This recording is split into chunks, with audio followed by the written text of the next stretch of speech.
Members of the public, members of the press. Lisa, are we underway? Okay. Councillor Truman, could I ask you to give us a blessing for the day, please? Thank you. I te atua kaharawa ki a tata mai koe ki a mātou I tēnei rā. Manaki tia a mātou mahi katoa, I rongo I te ingoa, o te matua, o te tama, o te wairua tapu, ake ake, amene. Thank you, Councillor Truman. Apologies. We hear from Councillor Park. Councillor Cousins. Can I have a mover, please, for those? Moved by Councillor Body, seconded by Councillor Jollins. All those in favour, please say aye. Aye. Those against? Carried. Item number 1, confirmation of the council meeting on the 26th of April. If I could have any matters arising from those minutes, or any typos or any amendments to those minutes, please.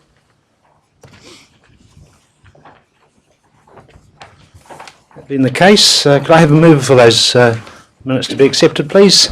Thank you, Councillor Stewart, seconded by Councillor Williamson. All those in favour, please say aye. Aye. Against? Carried. Item number 2, Turingi Tongariro Community Board meeting, 12th of, I'll go to the first ones, 12th of April. Any questions or queries of those minutes? The 10th of May. Any questions or queries of those minutes? And also the Mangakino Pohokani representative group. Any questions and queries of those? No matters arising? Okay, I'll move those on block. Thank you, Councillor Jollins, seconded by Councillor Krastowski. All those in favour, please say aye. Those against? Carried. Item number 3, receipt of the minutes, Waikato Plan Joint Committee and the Lake Taupo Protection Trust Project Joint Committee. Through the Chair. Councillor Williamson. Page bar 3, I want the spelling of Councillor A. Parks. 3 bar 1. Just the spelling of the name. Okay.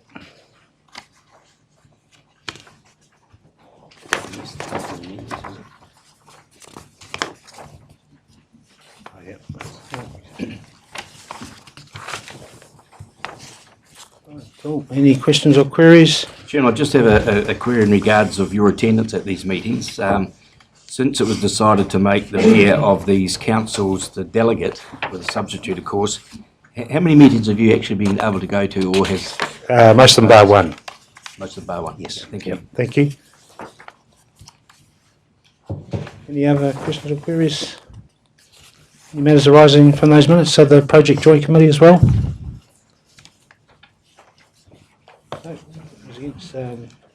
Okay, Councillor Stewart has moved it, seconded by Councillor Williamson. All those in favour, please say aye. Aye. Those against? Carried. Item number 4, sculpture proposal, Trivented. Who's presenting this one? I'll present it. So, Mr. Ridd. This is an item that presents a proposal from Mr. Richard Hoadley for this sculpture to be located in Seacombe Park. Mr. Hoadley offers his apologies. He's in Australia. From my understanding, he was going to present this item, so I'll try my best with any questions you've got. Okay. Right, is that the picture of it, is it? Yeah. Okay. My question, Mr. Ridd, obviously we have a sculpture trust in town. Has this been run past the sculpture trust, or I'm not aware. Has it got any approval from them, or? No, it's not. No, it's not had approval from. It's a separate application, is it? Separate application. Yeah. Would it not? They haven't been consulted either. No. And Your Worship, I see that if we do approve it, it's got to come out of the 16-17 financial year. Yeah, that's correct. Chairman, could I just ask a question on that 16? Councillor Body. 17 year. It just might be the way I'm reading it. Approves 50% funding to a maximum of 2,000. So the total sculpture is going to be $4,000. That's correct. Yeah, the shortfall will be covered by Mr. Hoadley. Thank you. I think that's highlighted in the financial section.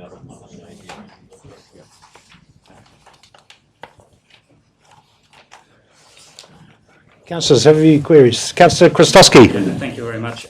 Just a couple of questions. Number one is that presumably that would be that the $2,000 that he's seeking would then come out of the sculpture fund of $25,000. That's correct. And secondly, did he provide a rationale as to the location of where he's proposing to site it? It was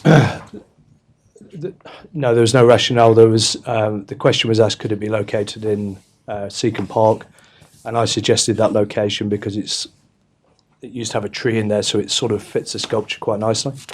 But yeah, there was no rationale behind the location that I could understand.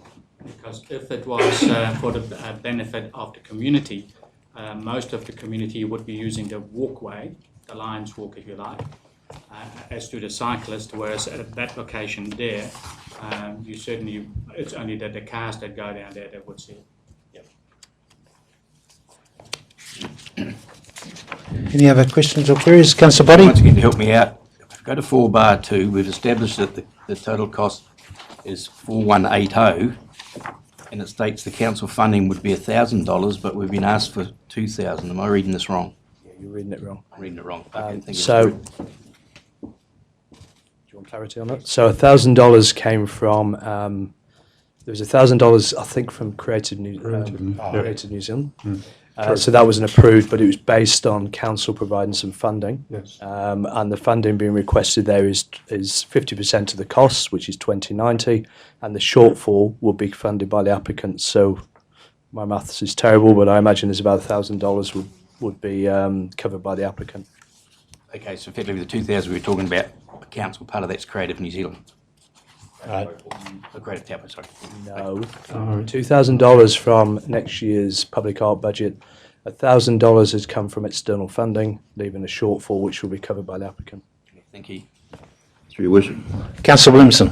Under the risks, it mentions that signage will indicate the object is a sculpture and not play equipment. Presumably it means it can be climbed on or used as a potentially like the big bike, for example.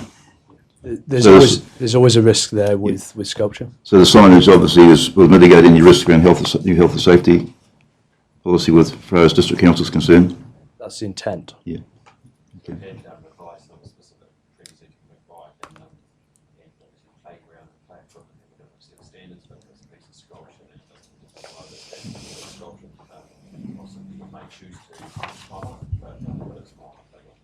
Okay, thank you.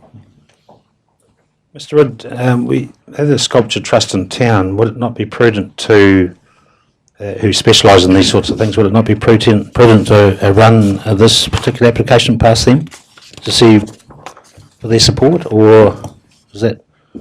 I think it is always prudent, but that's your call, I guess. Yeah. Okay. How do the councillors feel? Well, I'm just a little bit sort of, with the diagram. Through the chair, I would Councillor agree. Collins. I would agree with the mayor on this one. I think if we could maybe approve it in principle, subject to the sculpture trust, because if we do give this money, then that's less money that they've got for the next financial year. So would that sit comfortably with everyone? How does the other councillors feel? Councillor Harvey? The photograph, the diagram, or the sculpture, or the running it past the sculpture trust? So that's what I'm suggesting here, is to give it to the Sculpture Trust. Obviously you'll never get agreements on what it looks like and how beautiful it's going to be, but they're the ones that specialise. They have a makeup of various people on the trust. They specialise in these sorts of things, and I would suggest that we run it past them, get their approval, and then perhaps bring it back to the council. I suggest then, Mr. Chairman, if we can work in agreement with that, with the trustees on the table for the time being, and then we'll discuss it with Mr. Hoadley, ask him to go and consult with the trust, and then we can bring something back to a subsequent meeting after it's been done. Councillor Hickling. Yeah, I think I'm a little bit like Councillor Harvey. I see the essence of this sculpture depicting the geothermal type concept. And Seacombe Park there's sort of no geothermal in that area, and I would have thought it would have been better where the geothermal is. I just have some difficulty in just assessing this particular piece of sculpture in that position. That's just how I feel. Chairman, I just want to raise the question in regards of the Sculptural Trust and sculptures generally in the district. Is the Sculpture Trust the be-all, and whatever you like to call it, in regards to sculptures, or can Joe Bob Public, as Mr Hoadley has come to us, do we have to refer to the Sculptural Trust? We either say we don't want it or we do? You don't have to corporate policy, so the Sculpture Trust is an independent trust. They've been appointed on there because of their skills, or they appoint themselves because of their skills. They haven't got an exclusive right to the council money, so anybody can apply for that. What you as a council traditionally have said, though, is that you're not in the business of approving what's good or bad art, because that's beauty in the eye of the beholder. So I guess the suggestion here from the Mayor is that if we go back to the Sculpture Trust, who are the recognised group of what's good or what's bad, at least they would be advising you if it is the right thing in the right location. The alternative is that you decline it today or you approve it today. So that'd be sort of the three options. That would be the one I'd like to go with. Which one? We could hold it. Or you could hold it subject to. So my suggestion is to hold it subject to consultation with the Sculpture Trust. They can still say yay or nay, and we still come back with the final decision. It would still come back to you, so you still have the final decision. Even if they say no, you still hold that decision, but you at least then know what they think when you're making that decision. Okay, so we'll just hold it there at the moment. Go to item number 5. Tender contract, effluent disposal farm crop harvesting. Mr. Kevin Sears. Afternoon, Kevin.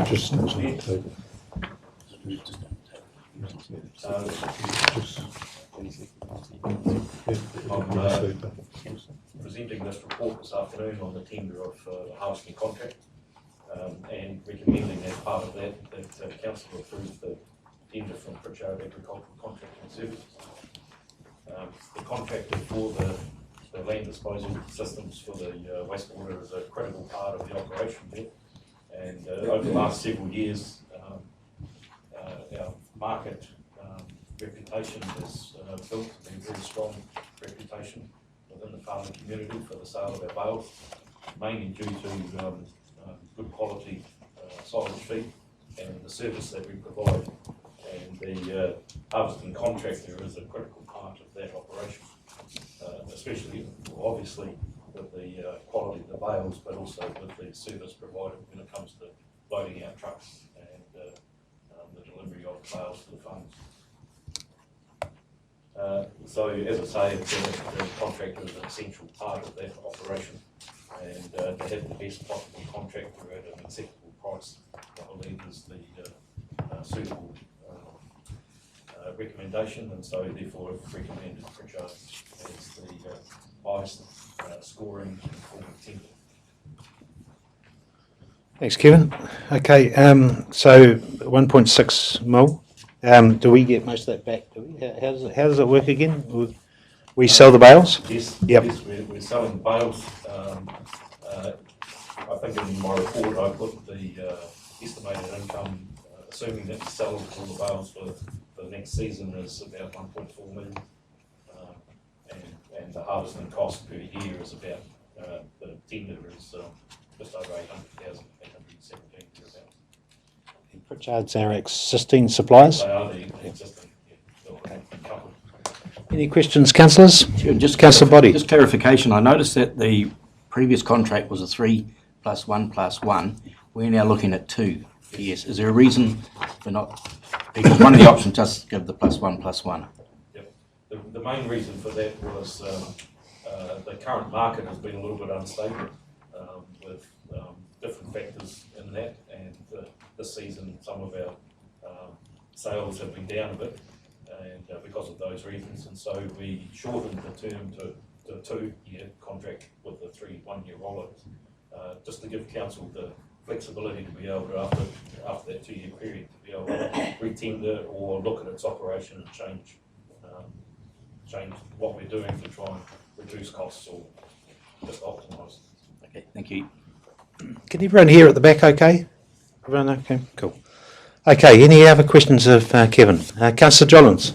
Thank you, Your Worship. Just through the chair, Kevin, there are some healthy river plan changes coming up in the next couple of years. Do we see that posing any limitations or risks to these contracts that we have around the wastewater treatment plant? Have we factored that in at all? Haven't really factored this into this contract. From what I heard the other day when I came up and heard the presentation, I don't think it will have a significant impact until at least after the 5-year Contract period. potential contract period for this. Okay, so that would be another good reason to keep this shorter. That's right. Okay, thank you. Good. Other questions or queries? Excellent, Kevin. I'll move the Councillor. suggested resolution, Your Worship. Second, Mr Chairman. Cool. It's been moved, the recommended resolution here that we job to Pritchard at the figure outlined. Thank you, Kevin. Thank you to you and your team for the good job you do up there, and I appreciate your clear and concise report today. So it's been moved by Councillor Hickling, seconded by Councillor Boddy. All those in favour, please say aye. Aye. Those against? Carried. Item number 6, tender contract for the odour extraction system. Through the chair, I'll handle this one, and if there's any technical questions, I'm sure Kevin can assist in this matter, but I'll take the paper as read, and any questions? Your Worship. Yes, I'm Councillor assuming Hickling. this is for 1-year period, Alan? It doesn't actually say whether it's Construction contracts, that's a 1-year thing. it's a 1-year contract. It's a 1-year period. Okay, thank you. No, it's not a service It's contract, it's construction, yeah. Cool. Okay. Any other queries on odour extraction? Just a very quick one in regards, the engineer's estimate was 250,000, this is 14,000 more, was there a reason for that? The engineer's estimate was as close as we could establish at that particular point of time when we actually did the budgets about a year ago. So, There's only 2 tenders received by the look of it. yeah. Okay, have a mover to get rid of the odour, please. Councillor Stewart. Moved by Councillor Student, seconded by Councillor Truman. All those in favour, please say aye. Aye. Those against? Carried. Item number 7, animal management and environmental health and fees and charges. Mr Scott Devonport. Good afternoon. Afternoon, Scott. So I'll take a general item as read. Let's just give you a quick overview. This time every year we need to come in and get these fees set prior to the finalisation of the annual plan. That's mainly the fact that we need to send out all of our invoices one day to ensure that everyone has their food premises and dogs registered by the 1st of July. So that's the reason of the agenda item today. The back is the fees and charges, the ones followed and read are the ones that we're proposing to change. Not any significant changes really to the annual fees, mainly around the health fees, and that's still the new Food Act 2014 that's come in. Out of that is a lot more work around auditing and verification of food premises, and so the fees go up to reflect the additional work that was involved there. As part of the consultation document that went out, we had 4 submissions, 3 of them in support, pretty much supporting the fact that user pays is the way we should go to keep rates affordable. And one submitter that was against the changes to the dangerous dog fee. The dangerous dog fee is slightly is really just administration matter that it's a compulsory requirement of the Dog Control Act to have a 50% charge over and above the dog registration fees. Last year there was a typo in the fees, and so we've just adjusted that to reflect what the true figure should be. It should also be noted that the submitter that was against that charge doesn't actually have a dangerous dog himself, so it's just a bit of miscommunication there. That doesn't actually affect them. Any questions? Any questions, Scott? On the fees and charges, Councillor Krasowski.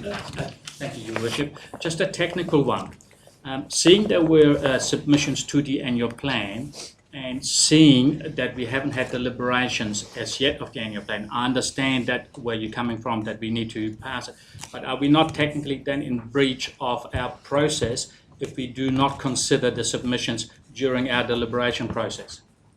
Because this agenda item gives you the chance to consider those submissions as part of this paper, so it's still part of that process that you've considered it and understood what your concerns are since your decision around setting those fees and charges. So you're just bringing that part of the process forward to today rather than waiting until the 7th, I think it is, when we talk about the rest of them.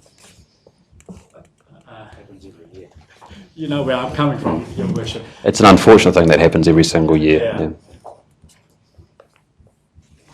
I've made my point. Yep. Mr Chairman, do we not only have one submission on, and it was to do with dangerous dogs, wasn't it? Yeah, And there was the only submission, there's only that was one, the opposition. All the rest are in support. Okay. Just through the Councillor chair, Jollins? just following up from Bernard's comments, is there any way logistically we can get round what is a recurring issue? Because it makes a bit of a mockery of the process. I understand the practicalities for it, but is there any way round it? The only way you could do it would be to bring your whole annual plan process earlier, so bring it forward, which does pose some technical difficulties for us there as well. So otherwise you're always going to have this problem because of the timing of the adoption of the annual plan or long-term plan and when we need to get out the invoices for payment. So Based on a new financial year. that's right. So unfortunately the Dog Control Act and the Health Act are quite specific about the timing of that, and that doesn't fall in line with the other things that we're doing. Understand it. All right. No other questions of Scott? Okay, suggested recommended resolution there. Those 1, 2 and 3. Could I have a mover, please? Thank you, Councillor Jollins. Seconded by Councillor Stewart. All those in favour, please say aye. Aye. Those against? Carried. Item number 8, Bike Topol Underpass Funding Request. Mrs. Claire Charlotte. Afternoon, Claire. This is just a agenda item requesting some unbudgeted expenditure from Bike Topo. They're looking at constructing an underpass on Murray Drive between the hub and the craters of the moon. And they're actually currently doing an application for lotteries funding, and part of their funding criteria is they need some 30% sponsorship from other stakeholders. So they're requesting $15,000 from council as part of that criteria. So on the basis that On the basis that if they get the lotteries funding. lottery fund. And then would there be any other request for funding apart from that? Not from council. We don't believe so at this stage from council. So they would only call on this funding if they were successful in their other funding applications. So it's an approval in principle, basically. All right. Your Worship. Councillor Hickling. We went through all that procedure about a new grants policy. How does this now fit in with that So policy? it's not a grant, it's an unbudgeted expenditure, so it's our asset that's been built. It is, it's our asset that's been built. It's going to be, it'll be So we take vested ownership when it's built? It'll be vested into council, so you're paying 15,000 towards an asset that you would then obtain. So it's not a grant, we're not giving the money as an operational money to somebody else to go and do something not related to council. And again, you'd only be writing the cheque, so to speak, once the rest of the funding is secured. I understand. I just the way I read it, I thought it was a grant towards Bike Topo. And they do tremendous work, not disputing that, but If it had is been, unbudgeted. if timing had have been different, it would have been in your annual plan as just a capital item. Yeah. It's just that timing, unfortunately, the annual plan had already been out, and given the way that it works these days, that opportunity was missed by the time they came in, hence it's in a paper here. Okay. Thank you. So in essence, we are possibly contributing 15 grand towards a asset that's worth 140. 140k. Yeah. That'll be a good deal, doesn't it? All right, Councillor Williamson. I just support what Councillor Hickling says, definitely support. To request, to me it's a no-brainer, but Councillor Christowski? Thank you, Your Worship. Just a couple of questions. I'm assuming they are looking for it to come out of this financial year? It'll depend, when you actually write the cheque, will depend on when they can obtain the rest of the funding, some of which is Lotteries Commission, but there'll still be a shortfall. They have to go to other fundraisers for it or themselves. So we would, and if you look at the resolution there, it's subject to the balance being obtained. That may be in a subsequent financial year, and if it is, we'll then be able to build it into a subsequent annual plan, but they need confirmation now to go into their application. In principle, okay. The second question is just to be quite sure, is this takes the place of the proposed original overhead bridge? Through the chair, yes, it does. And at what depth would this be planned at? I can't answer that question at this time, but I can come back to you on that. Would it require resource consent? Thank you. Councillor Harvey? And I assume it will be for pedestrians as well? And Yes. spelling sort is the wrong spelling. Councillor S-O-U-G-H-T. Councillor Boddy? Mr. Chairman, on 8(1), it states that it'll be a two-way cycle traffic. But further down, it says both cyclists and pedestrians. And I just raised the issue, we've got no plans of this underpass. I fully support what they're attempting to do. There's one under Doherty Drive, which is 2.5 wide, I think it is, in width. Are we prepared to invest in something that we don't know what the structure is going to be like? For instance, I would suggest it would have to be powered. They're not going to have it in the dark, are they? Who contributes to the running of the power and getting the lights in the underpass set up? Is there any lights in it, Claire? Through the chair, I would understand that there would be lights in there, but that would be, we can get subsidy through NCTA for that possibly, for the lighting and power charges. So I guess just adding to that is that, again, this is only just allowing that fundraising to go through, so the detailed design and construction, etc., would have to come back and be approved by us as the asset owner. And so there's an opportunity, obviously, for officers to look at it then, and we can share it with the councillors at that point. So we'd be giving the 15,000 subject to officers' reports on design, etc., etc., etc. Well, it's 15,000 subject to that other funding, and then as we would, even if they weren't asking for money, if they were going to get the money from elsewhere, as the asset owner, they would need our permission to be able to do this, the same as what you would if you were putting something on our road. Okay. Councillor Jollins? I'll move it. Moved. I'll second it. Seconded by Councillor, I think Councillor Williamson, sorry, had his hand up first. So the recommended resolution that we approve the request, moved by Councillor Jollins, seconded by Councillor Williamson. All those in favour, please say aye. Aye. Against? Carried. Item number 9, electric vehicle charges. Claire?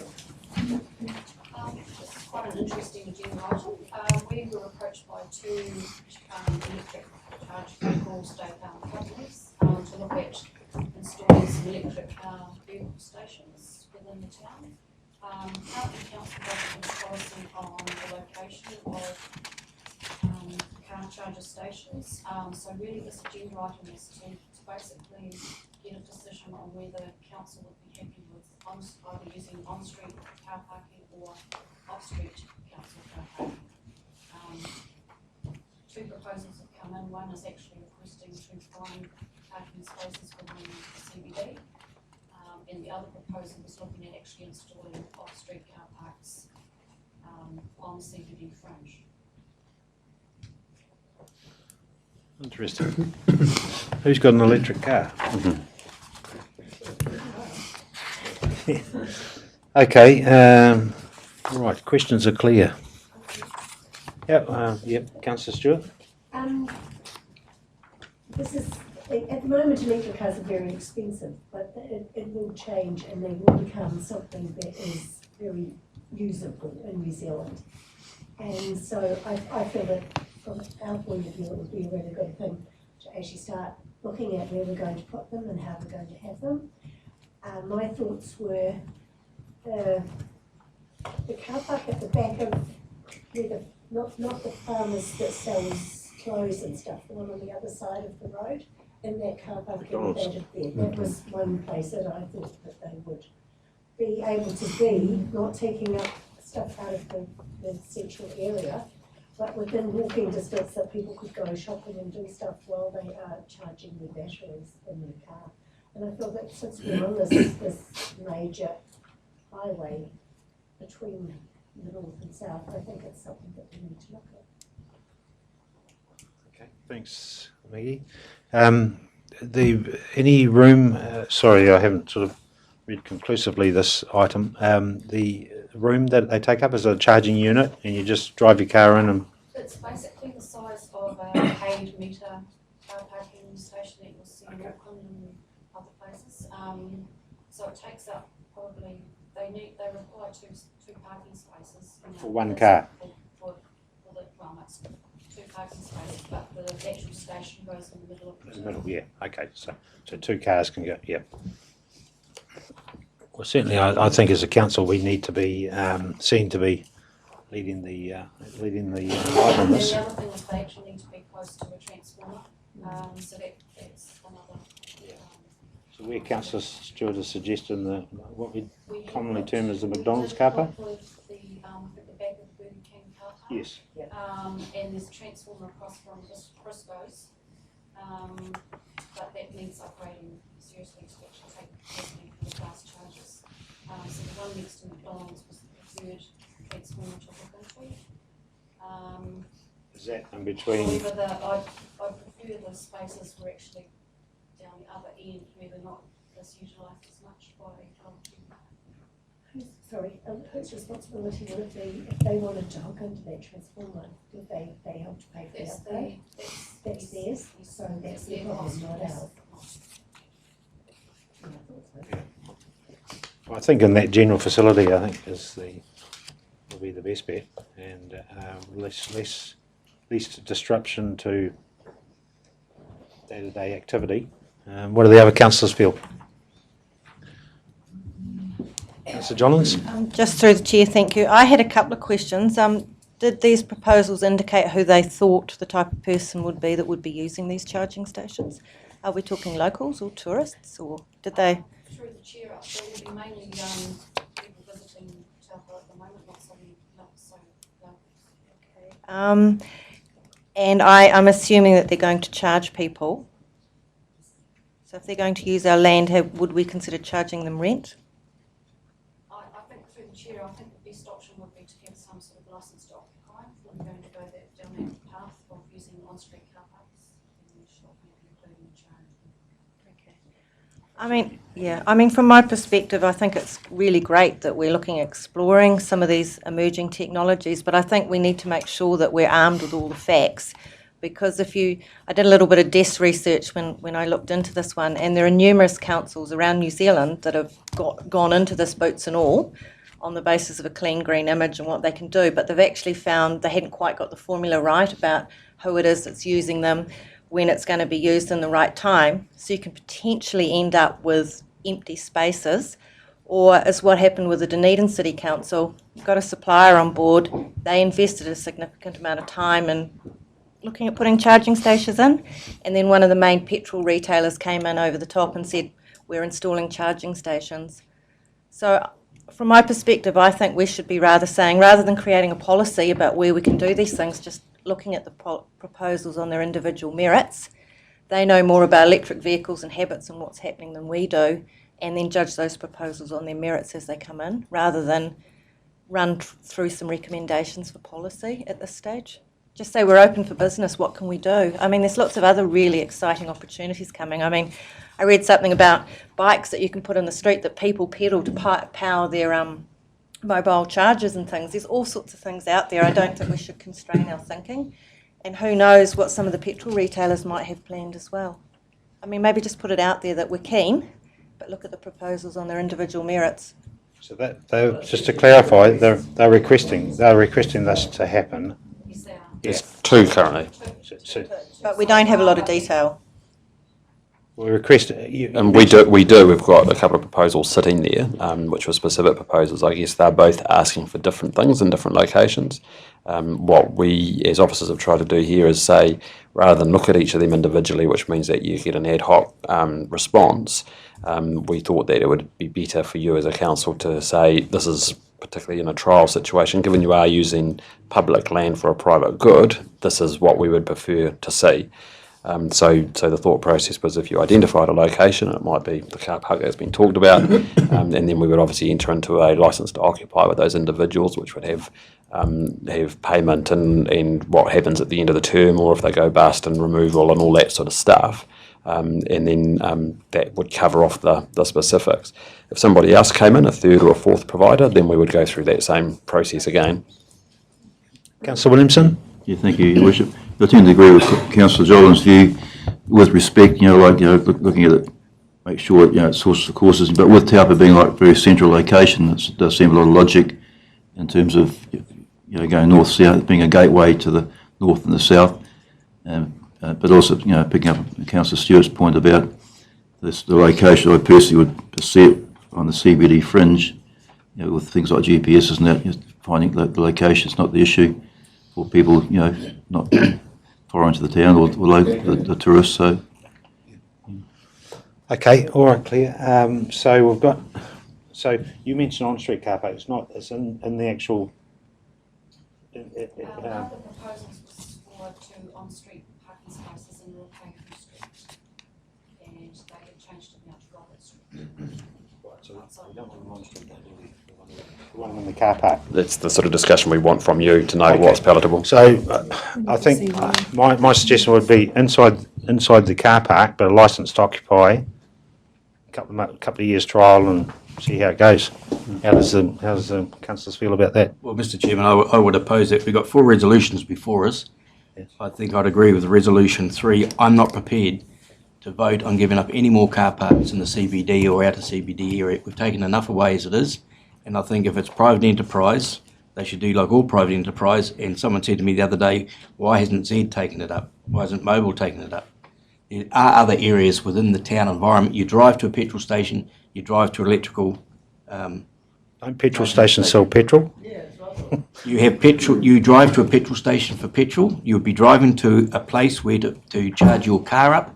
They shouldn't be in the CBD. That's for parking. I believe they should be outside of that CBD area. So I would be opposing any resolution that took any parking spaces up. The other councillors. I think it's a great idea. I think we should be encouraging it. I agree with Mr Harvey. I think it's something we should be encouraging. Should we not be encouraging it because we supply 20% of the nation's power? The power will be coming from our hydro stations and our geothermal stations. It's got to be good for business for them. So, two car parks in that huge car park there is going to make diddly proverbial, I would imagine. So, Just to clarify, you're asking for Robert Street or Ruapehu Street, aren't you? The first proposal was 2 spaces outside McDonald's on Ruapehu Street. no, not on street. I'm talking about internal. In the car park. So that's exactly what we're asking. So we want you to just tell us Inside happy, the car park. either not happy, or we are happy and we're happy in this location. So off street. On street, no, definitely. Off street, internally. In that car park. In that car park. Yep. GPS, as Councillor Williams said, GPS, they'll soon find it. Can I just ask a question or clarify that one company has requested 2 spaces, so every other company, we're going to set a precedent for other companies to take over another 2 spaces. I'm just Why do they need 2 spaces? They want to have 2 charging stations. Yeah, For 2 cars. Right, okay, perhaps we should do, how many companies are going to come and approach us? There's these 2, and we've had discussions with another business in town who's a retailer as well as a generator, and they want to put it outside their office as well. So, but they haven't transferred to the next stage yet. But we've got 2 in front of us. If you were to approve this, who knows how many others are out there? You've got 4 petrol station companies at the moment. Z, I understand, is actively promoting. Z are looking at their stations as well. Yes. So why are we competing with private enterprise? Right. Which is the very reason that this is in front of you in this form, so that you can have these discussions. Okay, perhaps we might just defer this and then.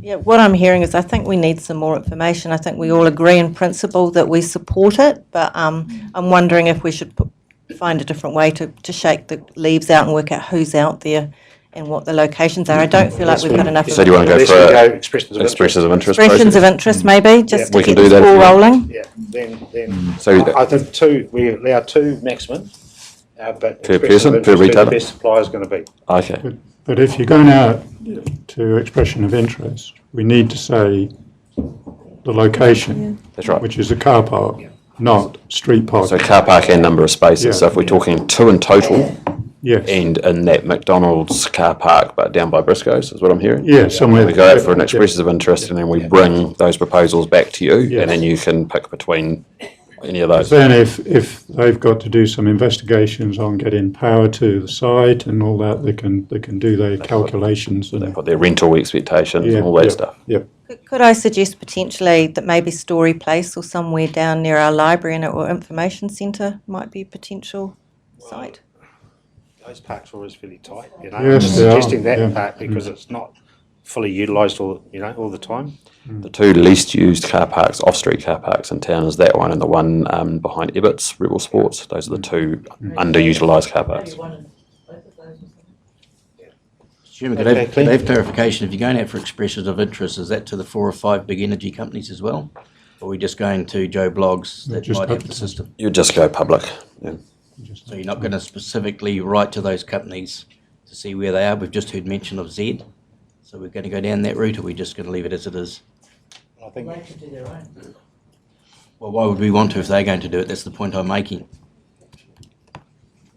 Can I just get clarification on that? It would be a license to occupy, it wouldn't be free as such. So That would be up to you. So they, in their expressions of interest, they'd put forward what they want, and that would be whether or not they intend on paying a licence fee or not, and if so, how much that was. And just to clarify again, is that when we talk about two, it's 2 lots which equals 4 car parks. That's over to you to decide. And we need that now so that we can put that in the expression of interest documentation. Hence my clarification. So then effectively today we've decided to do away if we continue down this track with 5 car parks. One this morning or this afternoon. it's a workshop. Well, we just sold a whole flipping car park. My point exactly. All right. Okay. So two or 4. 2. I'm suggesting 2. 2 in there. Boom. Done. Expressions of interest clear. In the paper. No big fancy expressions of interest thing. Just a clear and concise expressions of interest. For a 2-year term or 3-year term, trial, whatever. A good local newspaper will do a good story on it for us. We'll Yeah, get yeah. some interest. Okay, so resolution to that effect. Do I have a mover, please?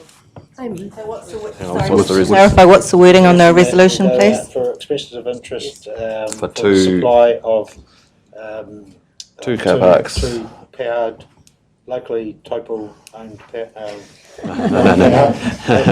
No, so call for expressions of interest to provide or to allow up to a maximum of 2 car parks within the, whatever that car park's called, the 2 Tower Street, Robert Street car park, for the use of electric vehicle charging station. So that's only 2.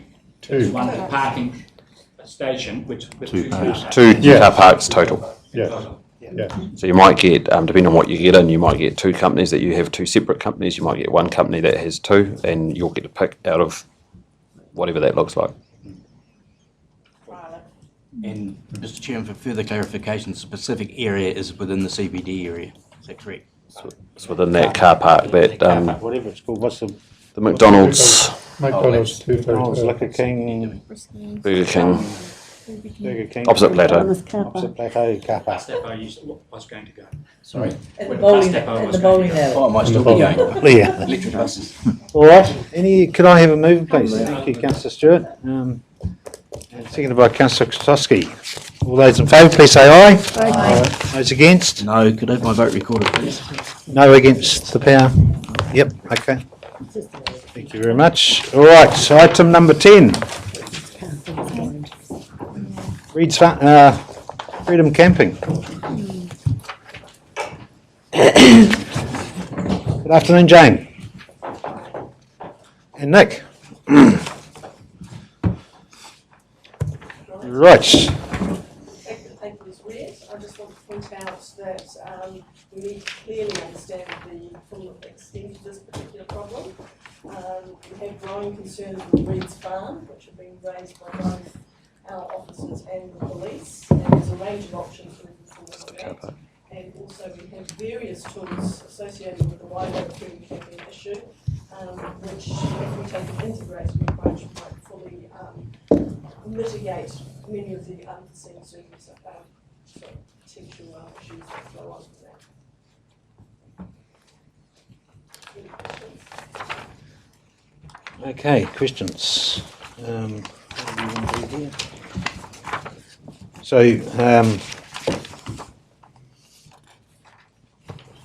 are we just wanting to close it for a little while, is it, or what sort of time frame? We're currently reaching out to the reserve management plan that actually states that it should be closed over winter. Right. We are recommending that you close it while we actually review the reserve management plan due to the issues that were raised by our officers and police. But that's up to you. So, And what's the timeline of that? Suggested timeline? 10 months. Now, there are 3 periods of consultation that have to be undertaken when we're reviewing a reserve management plan that's stated in the Reserve Act. So that means it'll be closed over the summer period. To be clear, that's an option for you, You to would- consider. But it's, clearly you've heard through the workshop, which we held in April, that the police have some significant concerns about behaviour in that area. And James highlighted those in the paper in terms of the statistics for quite a short time frame over the summer. There will be parts of the summer which are under more pressure than others. However, closing it for parts of the summer and leaving it open for others can also be quite a challenge from a communications perspective as well. We've put the issue on the table. It's one option for you. An alternative is you simply leave it as status quo, or we look at perhaps some management options. But I know a number of management options have been tried in the past, and they haven't always been particularly successful. It's a real challenge, in some respects you're between a rock and a hard place, but we thought this was the appropriate time to have that debate. Councillor Williamson. Yeah, thank you, Jane. Nick? Obviously, it's obviously a big problem, right through the country, and Taupo is no exception, especially being the central, gateway, like I said before, the gateway to the north and south, so it's only going to be a bigger problem in the future. My question is, obviously, just my thoughts is obviously if there's a proposal to carry out another reserve management plan taking another 10 months and involving a sort of working party, to get a better understanding of the various stakeholders and where they are sitting, etc., and with councillors, who they may be. Wouldn't it be? I mean, obviously there are there are issues down there with the police and council resources monitoring it with compliance. There's always an issue with right through the district with lots of aspects of policies and plans. But wouldn't it be better to keep the camping ground open over the summer and just monitor it, have it deploy somebody? Or we spend a lot of money with DGLT promoting positive aspects of town. Obviously, the reality is there are negative aspects of our district you can't avoid. So that's going to take human resources, money, obviously. And if the ratepayer has to sort of bite the bullet and employ more staff, for example, just my thoughts. If you're going to be monitoring particularly Reed's Farm, why have it empty and go through another reserve management plan? Seems a bit pointless to me. Councillor Stewart. With Reed's Farm, if I remember rightly, in April when we had the workshop, the police were saying that their major issue with Reed's Farm is between Christmas and New Year. That's their major problem time with Reed's Farm. They have actually sent through some a list of the things that are on the Campermate website, which is quite disturbing. And it doesn't just, it's it's not just the Christmas New Year. No, I was saying it's just, but that is the highest point of. That's what I gather from what they were telling us. The period that we've sent through with the events that are being held, that was from the 1st of December through to the 14th of January. Right. Yeah, I am pretty much in mind of where Councillor Williamson is coming from. That I can understand closing it over winter because it's not a terribly exciting place to stay in the middle of winter. It's freezing. But I personally think if you're going to review the management plan of it, then that can be done while it's open.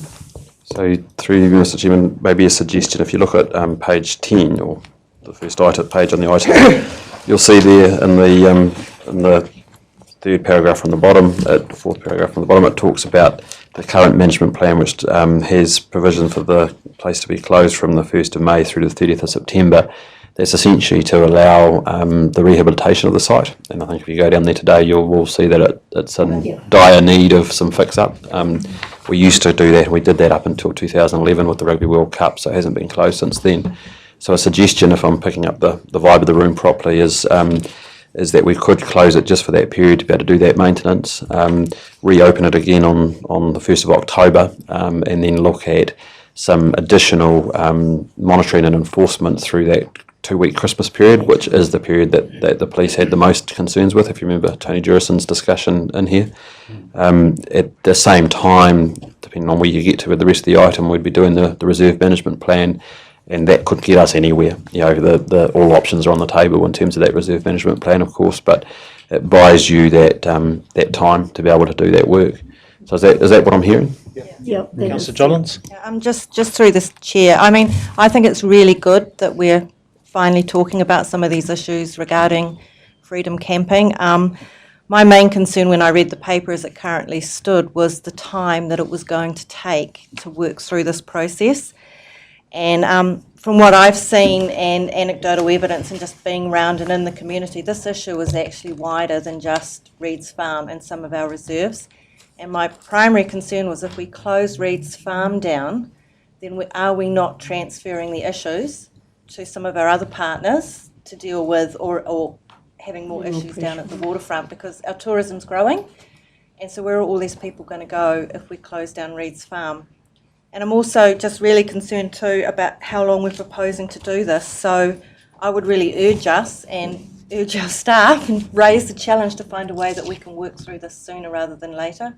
I think in some ways we're a bit behind the 8 ball on it, and I just really would like us to handle this as a real priority to get sorted for our tourism industry, for our community's experiences, because we need the community's support for tourism, and we just don't want to be moving problems around.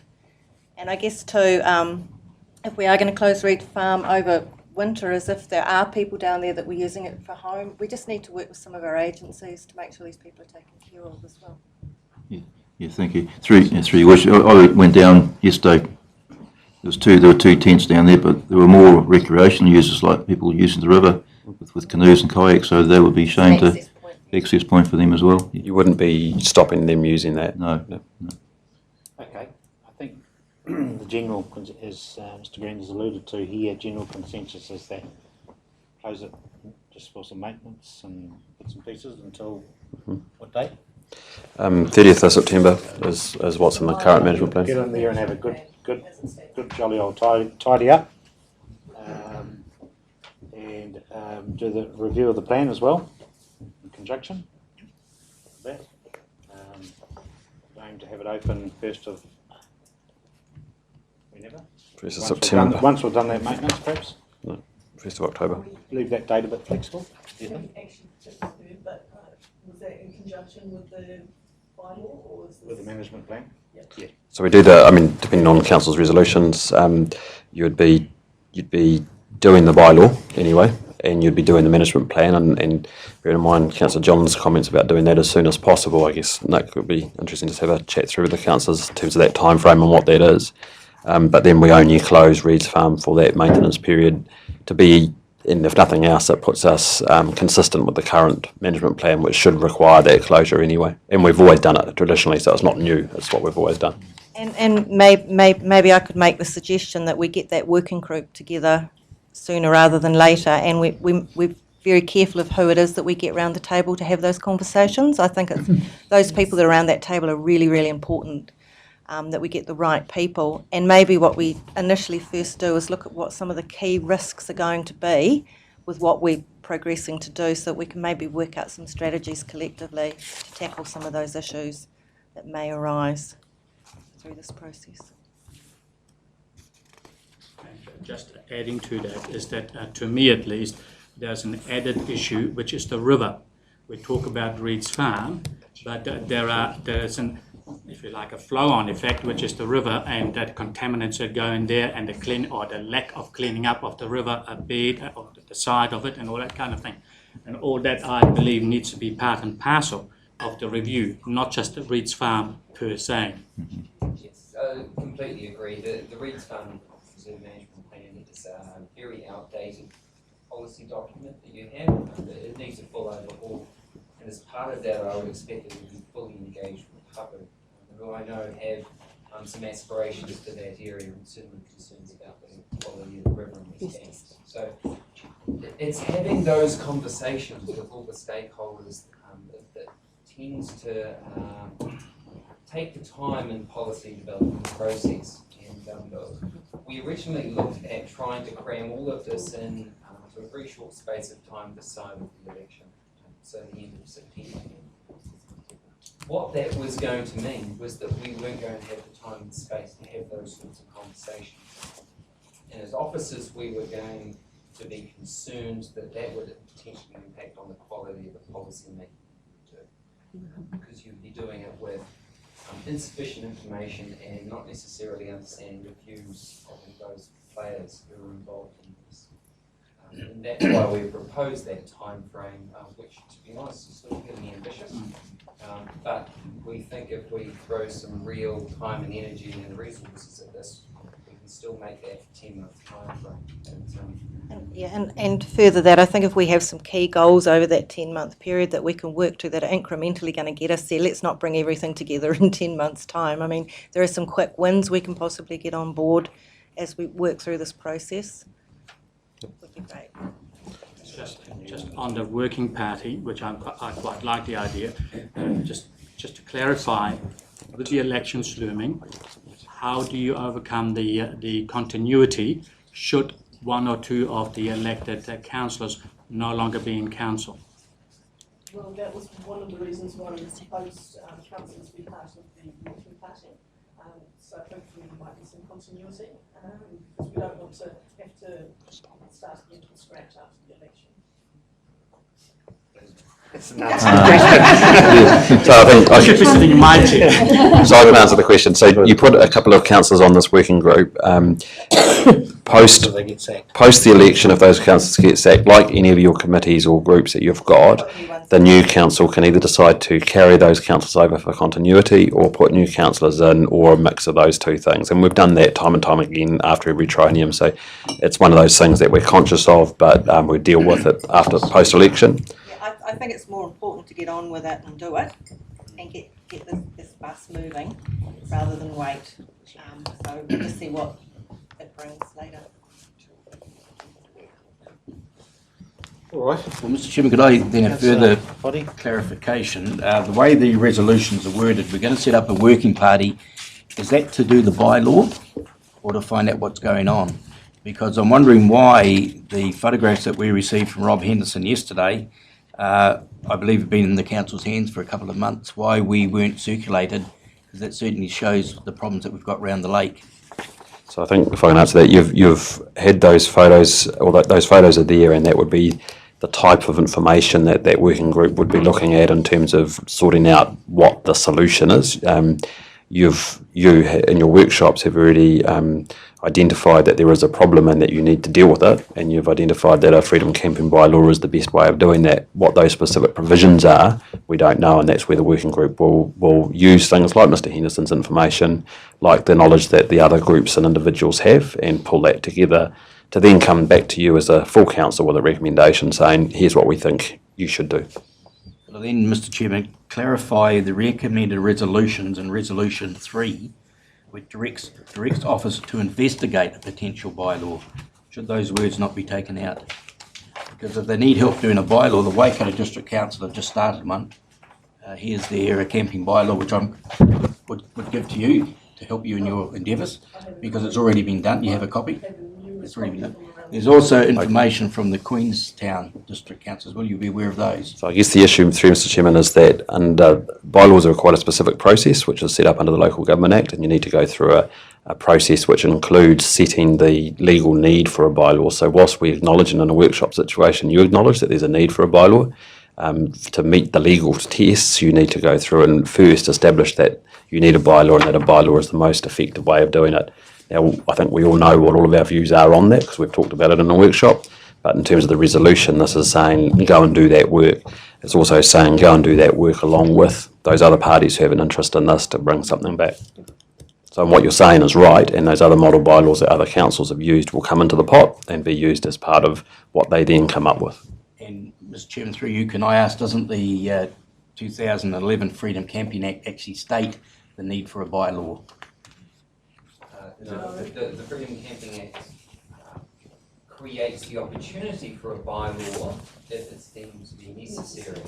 And, I guess just building on your previous comment, the message that I would really like to emphasise is that the Freedom Camping Act bylaw is one tool. It's only one tool. And we're dealing with a very complex issue which affects not only our land, but land owned by the Department of Conservation and currently the DIA and potentially other parties who own land in the area. They're all governed by different pieces of legislation.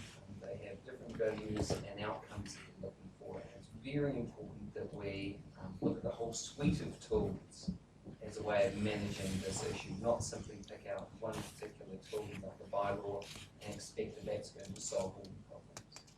And could I suggest through the chair too that maybe the scope of the committee also includes investigating opportunities that might arise from central government for funding as regards our infrastructure? We know that there's a pool of money coming up shortly, criteria yet to be determined, but if we run this alongside that, I think we should include it in the scope of this working group, because that might be another one of our tools in our toolbox. So you need two councillors. Yep. All right. So I recommend the resolution, and just once we do this resolution, we need two councillors to go to this working group. You could have more if you wanted. Yeah. Or more. So have I got any volunteers? I'll be happy to do it as long as we get moving soon, please. Well, Mr Chairman, just as a suggestion to my colleague here, the Fred Committee deals with reserves. Would that be an ideal committee to report back? I think you'd only... Yeah, it's 5. The problem is that you're going to end up with quite a big committee because we've got all of those parties which we've identified. So you want it still to be a manageable group and be relatively lean, less formal than a formal council committee. You know, it's a working group to roll up the sleeves and get involved in things. Okay. Who's keen? Everyone is. I don't mind having a go. Yeah. Councillor Johns, Williamson, Krastowski, Stewart. Body, Harvey. Committee. Look, I think the staff's recommendation of 2 is really what we should be aiming for. So if it's too many, I will bow out because I think it's better we keep this team lean. But over to the group. I'd like to say that something from someone from the other end of the lake, I think, needs to be on there to represent the other end of the lake. Can you remove my name from the list, please, sir, Your Worship? Okay, so again, the Councillor John. John. No disrespect, Yep. Councillor Stewart, but I'm just thinking it is quite Taupo-centric, and I know we're district. I just what concern, when we go to close this, we'll be displacing some people. So I'm really quite uncomfortable about that. So it's really got to be handled really well by our staff and by us. I think we'll get the local queries because it does. Even though John went down there yesterday and there didn't appear to be any locals there, I really have a concern that we might be displacing some locals that could be It's only closing it to camping. Yes. So I guess- I see that. Yeah. Used to be people that- That need to be a bit. So I guess you're making the decision to close Reed's Farm, if what I hear before was right, until the 30th of September, and we'll change Resolution 2 to provide for that. So that will happen anyway. This group, it wouldn't be talking about that, it would be talking about the reserve management plan for Reed's Farm, so what the future of Reed's Farm is in the longer term. We'll be talking about a bylaw, we'll be talking about other physical options that we can use or other things, so it's all of that, first establishing how big the problem is and what needs to be done about it, I guess. So I guess don't get tied up on that so much, and I would say, for comfort of all the councillors, that whatever that group comes up with will come back to council. So it's not you've got to be on the group to be involved, it will certainly come back. And Okay, so three, okay? Yeah, we could handle 3, that's fine. So Bernard, right now, Maggie and John? I was going to say in defence of Councillor Stewart, there was Councillor Bodie and I were on the Flood Hazard Plan Change workshop with manufacturers at southern end of the lake, so. And I'm just saying that Reed's Farm is definitely this end of the lake, but there's a lot of other freedom camping around the lake that do affect our end of the lake. Other part clarified by Mr. Red, so he's Yeah. clarified that now, so the working party won't get involved with any, sort of operational issues as we close it. No, that'll be done now. Yeah, cool. All right, so Councillor Krasowski, Councillor Stewart, Councillor Williamson, is everyone happy with that? All right, so that's number one. No, I think we need to keep the group lean, otherwise it'll be a decision by, can't remember how we're working group. I'd like to, but too many people. So you're against 3? No, 3's fine, if that's. All right, So number two, you change to authorise his officers to close Reed's Farm until the 30th of September, full stop. So close Reed's Farm for camping until the 30th of September. Okay, so will that be able to be bylaw? Your Worship, Gareth, can't you just close it to comply with the present management plan? Yes.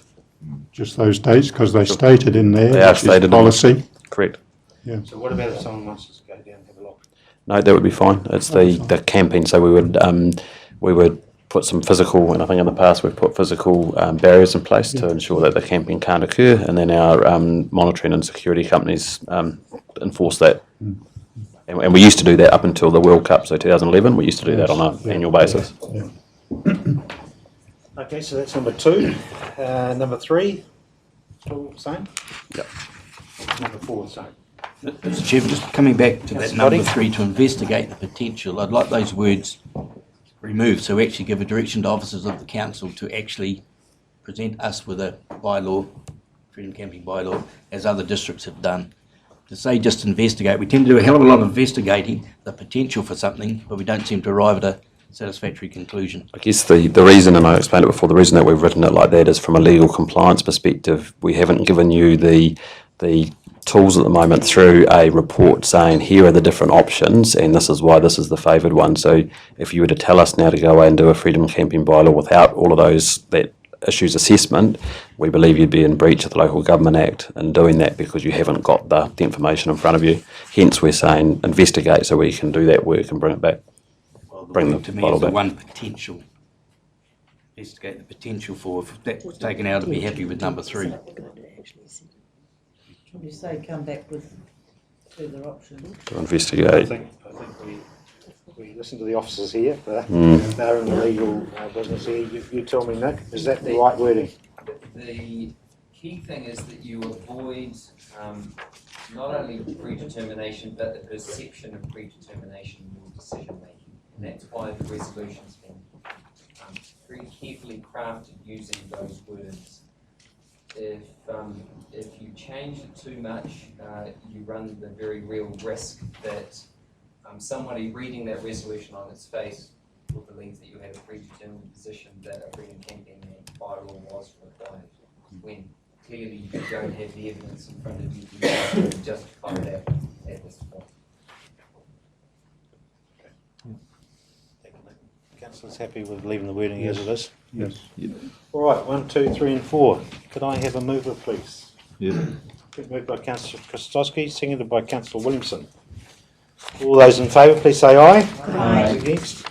Carried. And just reiterate, once when we do close this, please we be careful with anyone down there, any potential people down there, itinerants and all that sort of thing as to how we handle them. Yes, could I just And if there's any issues to the various agencies that might need to be required as incidentally. Just to clarify, it'll probably take us a couple of weeks to get our communications properly organised and make sure we've got a plan in terms of putting in place any physical structures that might assist in prohibiting that camping over that period. So there'll be a little bit of work around those necessities, the nuts and bolts, but we'll communicate those to you through the council's weekly update. So you've got a firm date on which we'll look to close them.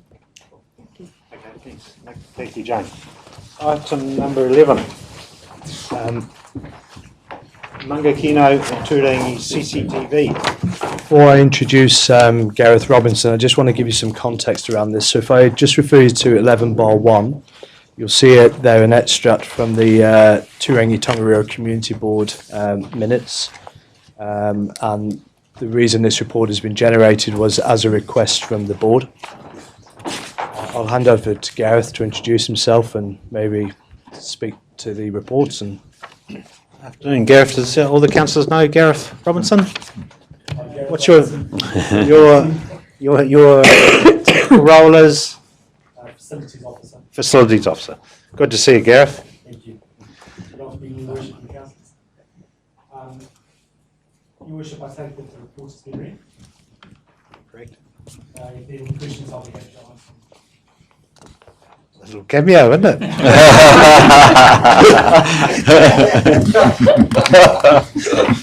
All right. Okay. CCT. So what was happening? We were getting half of it from somewhere else at one stage, weren't we? yeah, That was your desire. That was your desire. So you wanted 50% funding through the LTP. You talked about 50% funding from businesses. That clearly can't happen in either of those locations. It's been unable to come about. But I guess the good thing is Gareth's been able to price up the system, and we can do it within the current budget, but not with the 50% funding.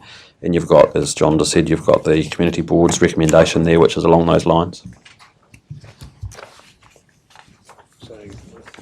Where is the price? Price? there's no. It's $50,000 for both Turangi and Mangakino. Combined. Total.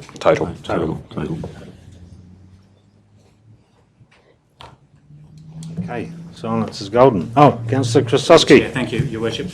Just a question as regards to monitoring. Would that be included? The setup of monitoring, would that be included in the $50,000, or is that over and above? It's included in the $50,000. So there'll be some sort of video facility somewhere, will it? Yeah, currently the monitoring system's based in Turangi, the one based in Rockbus, which is shutting down. So we're going to move that system over to the police station. No, to the service centre. Yes, to our service centre in Turangi. Okay. And the one in Mangakino is based at the service centre. So the service centre would close at 5, so whereas here in Taipo, like it's at the police station, so people are. We have that viewed most of the most till midnight, don't we, or not? Yeah, I think the intent was that the Turangi one would be monitored at the police station back here. Mangakino is obviously a different kettle of fish when it comes to the monitoring. But sorry, Turangi would be back to the police station. Yeah. Okay, and here and Mangakino's to the service centre. So the physical work and screen and stuff is at the service centre, but then you can tap in online. But even the screens here in Taupo, they're not monitored all of the time. There's only at certain times, and I won't say here in this forum what times they are, but they are recorded all of the time and can go back, which is the main benefit of them. Okay. I'd move the resolution. Chairman, and congratulate Mr Robinson on getting 50% off the original cost we were looking at. Well done. Any other questions or queries? Councillor Truman, you happy with that, Mangakino? Yeah. We don't want you popping up on the CCTV. Interest. The woman in the red coat. Yeah. Okay, been moved by Councillor Boddy and seconded by Councillor Dollins. Well done, Gareth. Thank you very much. All those in favour, please say aye. Those against? Carried. Point number 12. So, Your Worship, Chief Executive Officer's report. a bit of a tongue tie. Yeah. I've got very little to add to the report. I guess the only thing that I would point out is that you'll note through the performance report that a lot of categories are flicked into either an orange or a red status compared to last month and previous months. Primarily that's because of the time of the year, the financial year that we're in. We're getting very close to the end of that financial year. So projects which officers previously thought might have been able to scrape in have clearly not been able to. And most of those, when you look at the individual circumstances, you will be aware of all of those, in fact. So examples like the Waitanui water treatment, which we've been talking about for some time, and you've got deliberations coming up, and those other ones which are identified on page 12/1, which you should be aware of, those individuals. So that's the only thing I'd point out to you out of the report. Other than that, we've got the officers in the room who can answer any questions. Thank you, Mr. Green. Mr. Chairman, just 12/3, and I'm sorry, Councillor Boddy. Mr. Green, I hadn't raised it with you before because I've forgotten about it. The comments made about Waitanui, that there were 4 people in favour of the water going down there and 1 against, but when I reread the submissions, which I've got with me here, I found 1, 2, 3, 4, 5 in favour, one of them being the Ministry of Health, and 1, 2, 3, 4, 5, 6, 7 against. So I'm just wondering how those figures were arrived at. I'm pretty sure those figures would have come at the time of writing. It's probably unfortunate that we put them in like that, and that was probably before the close of the submission period. So you have the submissions in front of you, they are the numbers, and so that is an error of what's in there because it was written before the last of the submissions.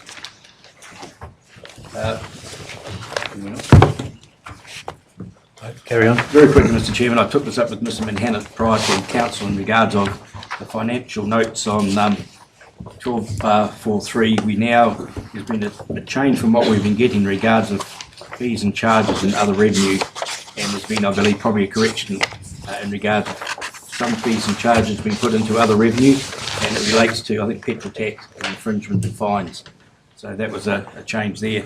So just come back to my favourite, which is the coloured paper. I'm just about getting used to having my sunglasses off when I look at it.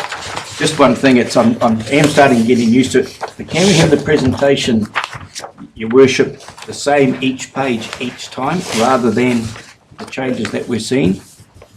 So it makes it easier to follow on a month-by-month basis.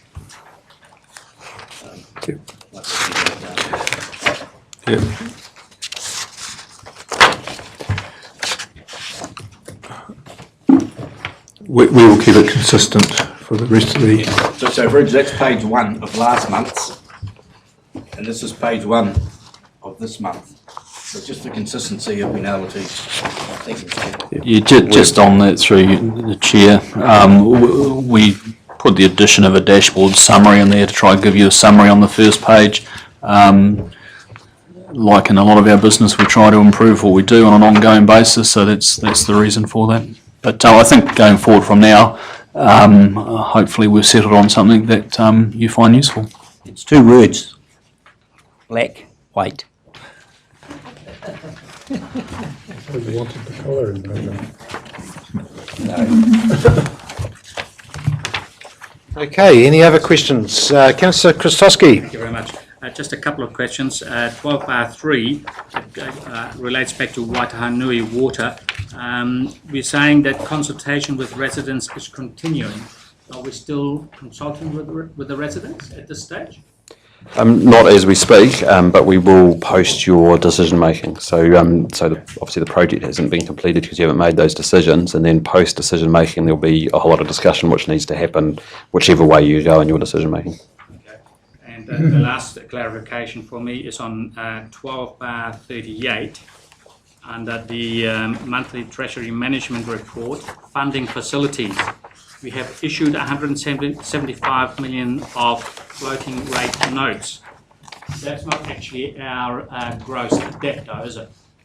No, that's securities that backs up the debt. So you always have securities in addition to the actual physical debt. So that's just securities that sit there. So it's not the physical debt, no. Gross debt is actually less than 175. Correct. It's around 148 at the moment. Okay, thank you.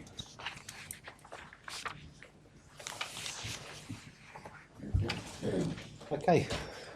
Question. Councillor Hickman. Page 12 by 12, just under dogs. Under the current issue, the last paragraph, will that strategy be an internal one, officer one, or will it come to the Fred committee or on the dangerous dogs? Scott? So that strategy's more around the public information out there, so you may have seen some more input in the papers locally around dangerous dogs. Yeah. So it's a bit more of a subtle way of just communicating with the public about what their responsibilities are without being too hard in people's faces. Just of note also in that report, you may notice that we've got 99% of dogs registered. We've only got 40 dogs now in the district that aren't registered, which I think is our lowest historic rate ever. So in terms of the work the compliance guys are doing with the wider strategy about getting compliance, dog education, has been very successful. Still didn't quite answer my question. So no, it won't be. At this stage, we said we'd report back to the Fred committee around about October with some ideas about dealing with the strategies of dogs and compliance, and it's still our intention to bring it back. That's all but we're continuing with work internally and externally in the meantime. Okay, thank you. Okay, Councillor Harvey. On page 12 bar 11, I noticed at the bottom current issues is steady increase in notices to fixed benefit due to building work being undertaken without a building consent. Is this old issues or is this people building operations without So it's a mixture of old and new stuff that we're finding. It's not just in our district. So we had a Building Institute meeting on Friday in Rotorua, which is all of the region, and it's consistent across the country. What we've seen in other parts of the country is it's taking people so long to get a building consent that they're just going and doing the work without consent. We're still issuing building consents in about 8 days, one of the fastest in the country. But yeah, it's like everything. You're always chasing your tail a little bit with this stuff, and we'll look at some strategies around infringements and a bit of better action so that people are going through the right process to do it. Well, it's qualified builders doing the work. A lot of the time they know all too well what they're doing. So we had one guy the other day who did some work and pretty much said, hey, I had a quiet period for my team for a couple of weeks. I needed a farm building built on my farm, so I just went and did it. And it was behind a hill. I never thought anybody would notice. We just happened to be doing an inspection on the property next door and noticed it. So yeah, we'll continue to work on that stuff. But as we do more proactive work, I would expect to see more of those things coming to your attention as we pick up on them. Ranges from complete houses being built without consent right through to people unknowingly doing a piece of work, say on a bit of plumbing and not knowing that consent, and innocently not knowing consent was needed. So that's just sort of your extremes. It really does affect the sale too, doesn't it? So they're crazy doing it. So yep. Holds up a lot of sales, unconsented work. So that's the sort of education process of how to sell it though. Yep. Yeah. Can't complete the sale because of that. All right. Okay. Well, thanks, Gareth, and thank you. You've been in the role a couple of weeks now, 3 weeks. Month. Yeah. And thank you. Thank you for the information you've been sending through and all that sort of thing. No other queries? Just one quick one for me. Just a sense check. We're still on track for an operating surplus for the end of the year. Mr. Menhina? Yes. Sorry, if we take out the budgeted income in respect of the Waitanui, and you compare apples with apples, we'll be about 2 million ahead. 2 million ahead, great. Thank you. I noticed Mr. Green hasn't got the grey hair yet, but at some stage. Your head, Mr. Mayor. All with me. Okay, could we have a mover, please? I think resolution on 12(2). Information be received. Thank you, Councillor Williamson. Seconded by Councillor Christowski. All those in favour, please say aye. Aye. Against? Carried. Item number 13, endorsement of submissions on the Waikato Regional Council Annual Plan. Ariel, good afternoon.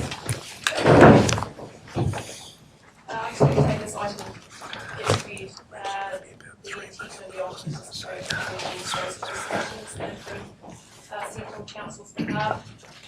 Council was involved in the your area. on most subjects. And if there was any changes that you wished us to make, we would then communicate those to the audit agency. Thanks, Ariel. Any questions or queries of Ariel? Pretty straightforward. Okay, recommend resolution there. Endorsing the submission, moved by Councillor Truman, seconded by Councillor Hickling. All those in favour, please say aye. Against? Carried. Thanks, Ariel. Item number 14, appointment of the Local Protection Project Joint Committee of Tonganui Kingi. Anyone talking about it? I'll move the recommended resolution. Councillor Williamson, thank you. Seconded by Councillor Harvey. All those in favour, please say aye. Aye. Against? Carried. Item number 15. Your Worship, can I just clarification? I'm voting for it, but yes. On 14(1) under B, does that read correct or am I misreading it? 3 persons appointed by Taupo District Council, one of which must be an elected member of WRC. Kingi wouldn't be a member of WRC, would he? So am I reading this right or wrong, or? He's there as Trust board. Tuporotoa, not as council. Trust board replacement. Yeah. Is he council representative or Tuporotoa? No, he's Tuporotoa. No. Oh, it's Tuporotoa request. Tuporotoa. We just act in regards to nominations, don't we? 14. So you look at D. You look at D. 2 by Tuporotoa. Yeah. 2 by regional council, 2 by council, and 2 by Tuporotoa.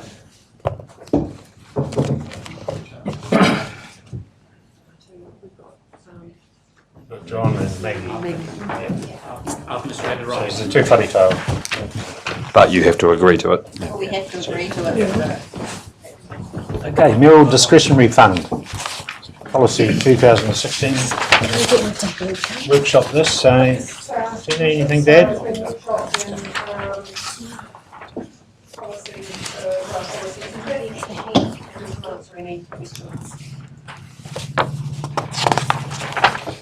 Any questions or queries on this? Councillor Kuczewski? I was under the impression that we agreed that there would be a bi-monthly report by the mayor council. Once this is enacted, is it not in here?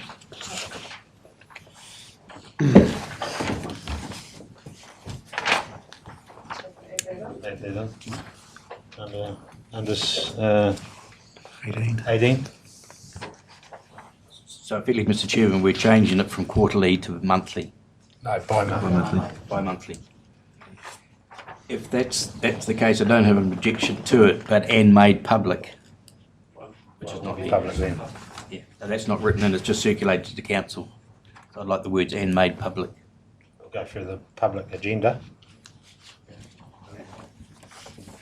So you want to receive this as an information report to council or to Lord of the Rust?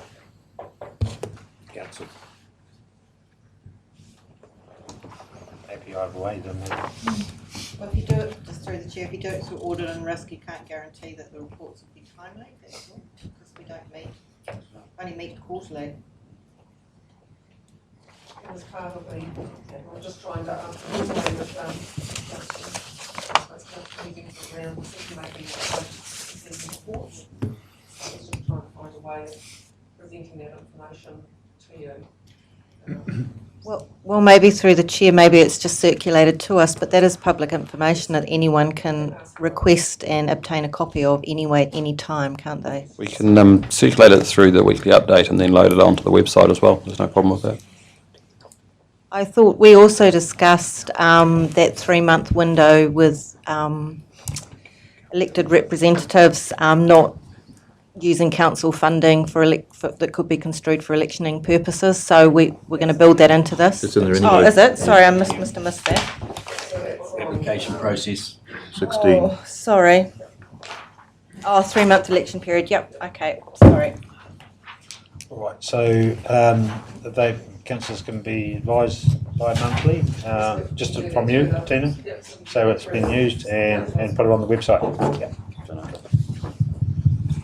Okay, any other questions? Just have a couple of comments. With the original one, it was quite strict in regards of what we could and couldn't do. And while I'm reasonably satisfied with what we've got in front of us, there's two things that I wish to raise. Right at the front, 15(3), it talks about donations for community members, organisations, blah, blah. Nothing to do with tourists, etc. In the past, we had those French people that lost their van. I think they got a couple of $100 to help them out. Whether that can be incorporated. And I also would like to just mention what the old, which would soon be the old discretionary fund, stated, also available to individuals as a last resort in extreme hardship after all other avenues have been proven to be exhausted. I can't see anything that would indicate that that would be part of this new code. So I think item number 2 on the consider request for financial assistance of an emergency nature. So that would include the individuals and... Okay. Could I also point out, I'm very pleased to see the wording in regards to sports teams. Funding will only be given if they're actually representing the district at New Zealand or international, not just handed out to someone that's going overseas for a football match. So I'm very pleased to see that included. Right. What are you laughing at, Tom? Okay, thank you, Mr. Jakes. Appreciate that. That's all tidied up. And I have a mover, please. Yeah, I'll move, Mr. Chairman. Moved by Councillor Boddy, seconded by Councillor Johns. All those in favour, please say aye. All against? Carried. Item number 16.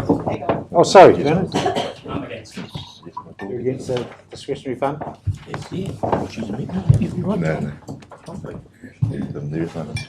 Right, item number 16. So again, this has been previous weeks, and we're just formalising the adoption of those guidelines during the election period.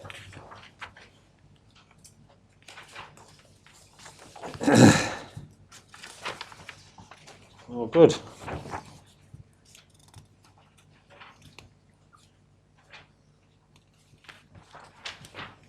Any other? Just a question just a question from me through the chair. Thank you to Ms. Jakes. What is the process to follow? Should there be a breach of these guidelines? Because this policy is silent on that. Okay, so if you think there has been a breach, you can either email myself or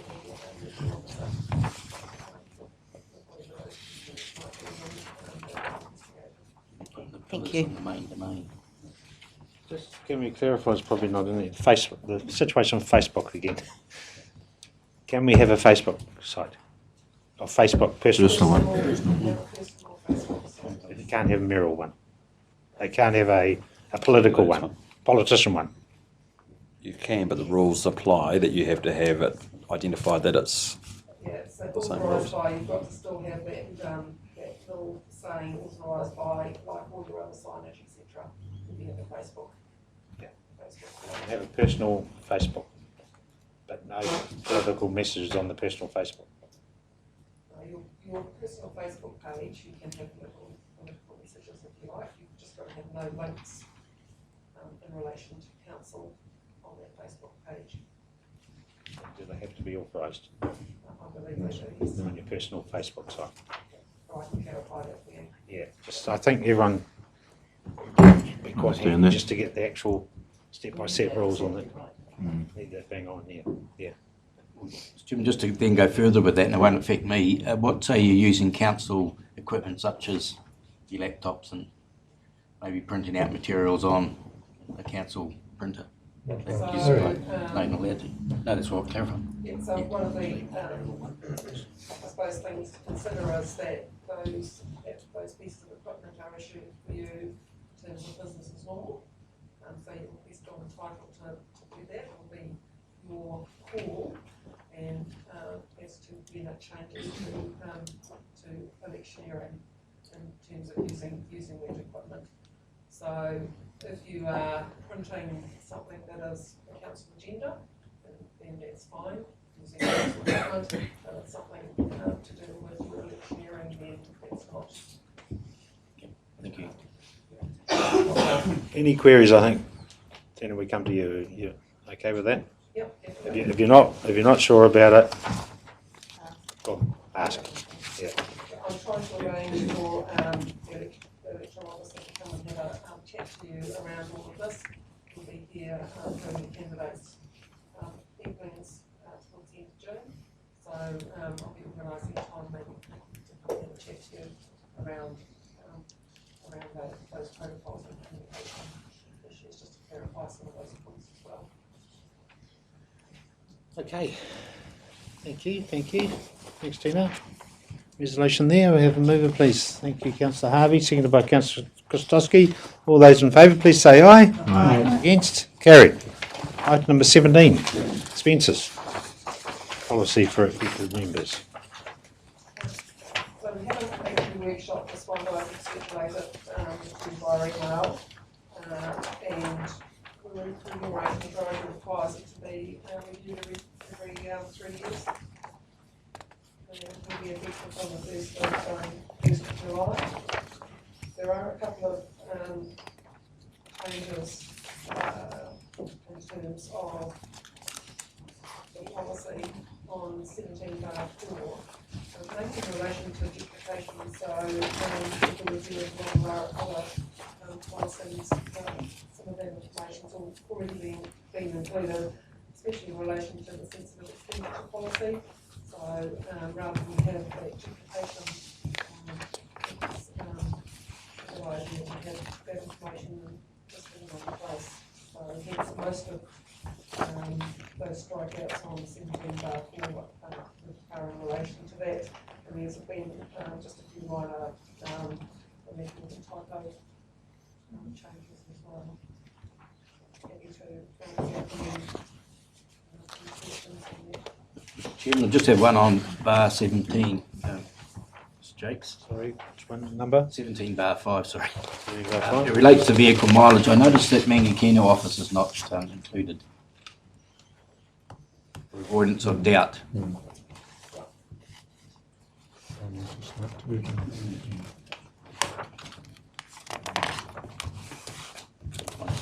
And the reason for that is that the community board are elected representatives for that area, and we've only got one for Mangakino, so there's no board in that area, and this office here is treated as the main office. So the councillor from Mangakino can still claim mileage from point A to point F going to that office? No, it's got to do with the policies. But if they went outside that, going to that office, so they had to. If for some reason they live more than 30 kilometres away from the office, whatever that distance is, they would still be able to, even though it's not here. Okay, thank you. It's 15 k's, isn't it? The return trip 30. All right. Any other questions or queries? Recommended resolution there. Thank you. If I could have a move, please, Councillor Williamson. Thank you. Seconded by Councillor Hickling. All those in favour, please say aye. Aye. Those against? Carried. Item number 18, council engagements, June. And also the local government conference.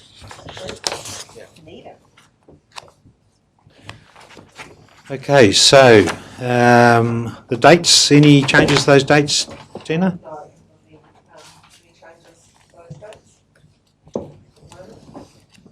Okay, the recruitment process is not in here? No, so that's on a different. Okay. The two only committee that's being set up for the management, reserve management plan. It's on the 23rd, and I think that's been confirmed.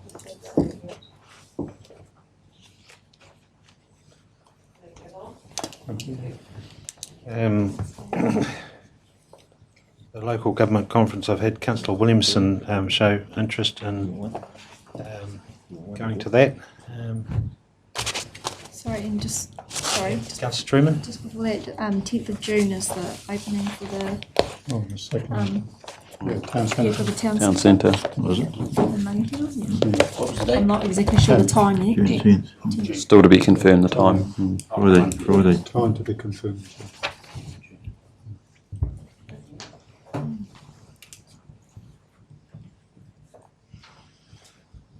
Okay, all right. Engagements, 2, as I say, Councillor Williamson has indicated, being really close to the election. I don't know if anyone else is keen on that. No? All right, so we've got 1 and 2. Yeah. Any other dates need to be put in? Okay, could I have a mover, please, for that? Thank you, Councillor Truman.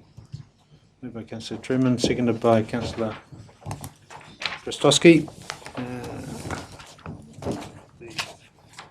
Williamson to be added. All those in favour, please say aye. Aye. Those against? Carried. Item number 19, members' reports.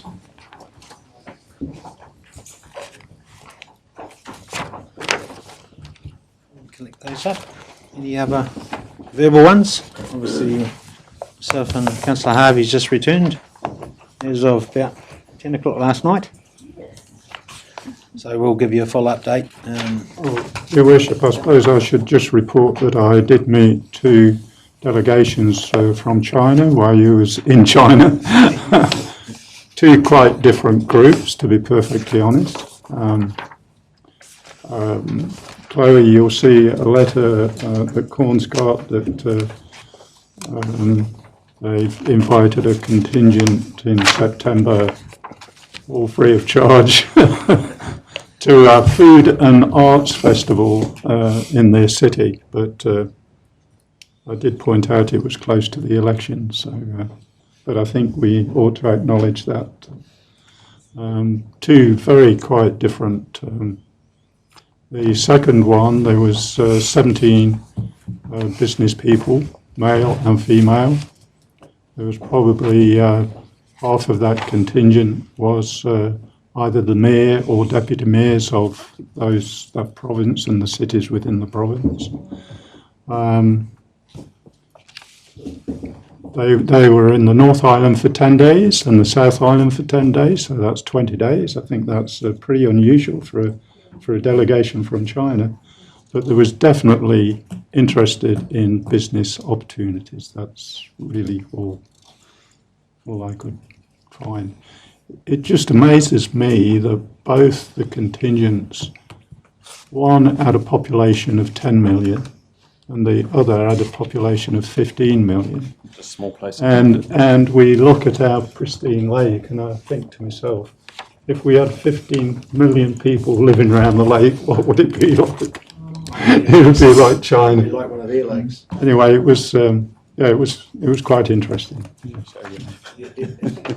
Through the chair. This is not perhaps directly representing council, but just to acknowledge, because Rex Hawkins, being a former councillor, the passing of his wife Sue Hawkins, who was a great contributor to the journalistic world in Taupo over 50 years. Went to a funeral on last Thursday, I think it was, Wednesday, Thursday. Yes, it was a good turnout there.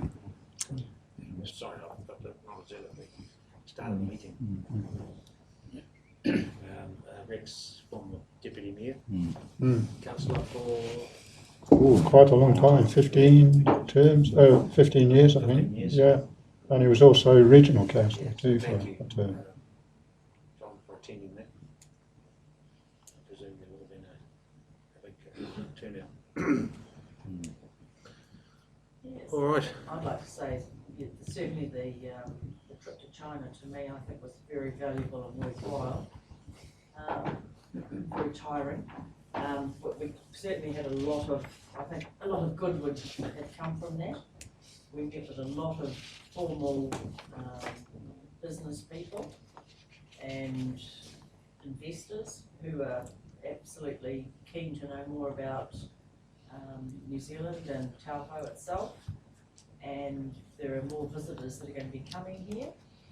And I think there's no doubt that we're definitely on their radar, and to actually be there and mixing with them had a huge advantage, there's absolutely no doubt, to actually face to face with these people. They were very appreciative of that. And, you know, we just understand more about them and their culture, and just huge value in that, I think, no doubt about it. And they just, they really do like New Zealand. And, you know, just to meet with the first day we were there, I mean, it was just very, very busy and very full on, but the first day we were there, even just meeting with the people from Shanghai, Pingshan, how do you say it? Is that right? Shanghai. I mean, the fact that it was a Sunday and they had put on a full, absolute full presentation for us with everyone there, I think that shows just how valuable I think relationships are, because I was pretty amazed by that. And everything we did and everywhere we went, we were treated just extremely respectfully, and there's absolutely no doubt we've gained a lot of knowledge. There's more business to come from it. You know, Fritz was there as well and is working on further rekindling relationships and a business opportunity, and it's absolutely amazing. I think there's definitely business to come for the district, so I'm very appreciative of the opportunity. I think it was extremely worthwhile, and there's no substitute for actually eyeballing people from the district. Thank you, Karen. I'd just like to endorse your involvement. And you'll be pleased to know, councillors, if you all went over, you'd be all termed as vice mayors. Their councillors are vice mayors. They're called vice mayors. They'll all be a vice mayor. So yeah, it was pretty extensive. And, as Bernard's been there before too. Certainly a lot of Chinese banquets. But the 1,000 tourist opportunity, once the first rolling on the first bus in June, will be an exciting moment for this district. Really exciting. So they're committed to that, and that means a lot for our accommodation providers, our tourist operators, and a shoulder season, which is no one normally here. So it's got to be good. So we'll give you a full report. Rosie's writing that up as we speak, with photos attached. Photos attached, and of course Gareth came along as and Chloe and Gareth are outstanding in the organisation. As we know, Chloe's with child, to be able to do an international trip of that magnitude and that diary to organised. Outstanding. I would have to acknowledge Chloe actually, because you know, your day started early and didn't finish till late, and writing notes and speeches and just constantly, your organisation skills are quite amazing. So I've learnt a lot more about She's a decent your camera, I abilities. can assure you. Yes, very. A couple of rack-ups, but then we'll go for it. But the delegation was how many? 15? 18? Yeah, 18 all up, and It's like having a bunch of children at times, isn't it? you know, the logistics of getting them through airports and all that. So I tell you, it was entertaining. Some people who've never travelled before in their lives. The other country. Phil didn't go in the end. Phil. No, Phil, unfortunately. Although we did go to the factory that are making artificial art, so we could have had him there. But anyway, yeah. So we'll give you a list of the actual tangible outcomes that's been achieved. So cool. Nothing else. No. All right. Resolution that the members' reports be received. Those in favour, please say. Oh, who'd move it? Councillor Williamson. All those in favour, please say aye. Aye. Against? Carried. Thank you very much. Thank you. Yeah, good to see you. Right.